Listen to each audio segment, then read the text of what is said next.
پھر جب تم اپنے حج کے کام پورے کر چکو تو اللہ کا ذکر اس طرح کرو جیسے تم اپنے باپ دادوں کا ذکر کیا کرتے ہو، بلکہ اس سے بھی زیادہ ذکر کرو۔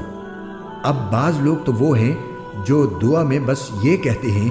کہ اے ہمارے پروردگار ہمیں دنیا میں بھلائی عطا فرما، اور آخرت میں ان کا کوئی حصہ نہیں ہوتا۔ اور انہی میں سے وہ بھی ہیں جو یہ کہتے ہیں کہ اے ہمارے پروردگار ہمیں دنیا میں بھی بھلائی عطا فرما اور آخرت میں بھی بھلائی، اور ہمیں دوزخ کے عذاب سے بچا لے۔ یہ وہ لوگ ہیں جنہیں اپنے اعمال کی کمائی کا حصہ ثواب کی صورت میں ملے گا، اور اللہ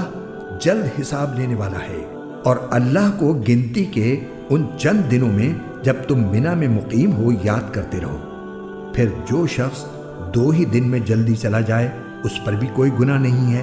اور جو شخص 1 دن بعد میں جائے اس پر بھی کوئی گناہ نہیں۔ یہ تفصیل اس کے لیے ہے جو تقوی اختیار کرے، اور تم سب تقوی اختیار کرو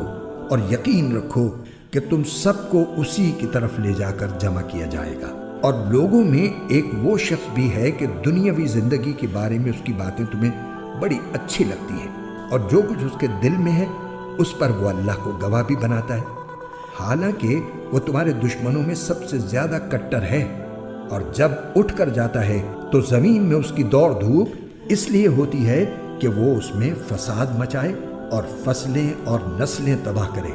حالانکہ اللہ فساد کو پسند نہیں فرماتا۔ اور جب اس سے کہا جاتا ہے کہ اللہ کا خوف کر تو نخوت اس کو گناہ پر اور آمادہ کر دیتی ہے، چنانچہ ایسے شخص کو تو جہنم ہی راس آئے گی، اور یقین کرو وہ بہت برا بچھونا ہے۔ اور دوسری طرف لوگوں میں وہ شخص بھی ہے جو اللہ کی خوشنودی کی خاطر اپنی جان کا سودا کر لیتا ہے، اور اللہ ایسے بندوں پر بڑا مہربان ہے۔ اے ایمان والو، اسلام میں پورے کے پورے داخل ہو جاؤ اور شیطان کی نقش قدم پر نہ چلو، یقین جانو وہ تمہارا کھلا دشمن ہے۔ پھر جو روشن دلائل تمہارے پاس آ چکے ہیں، اگر تم ان کے بعد بھی راہ راست سے پھسل گئے تو یاد رکھو کہ اللہ اقتدار میں بھی کامل ہے، حکمت میں بھی کامل۔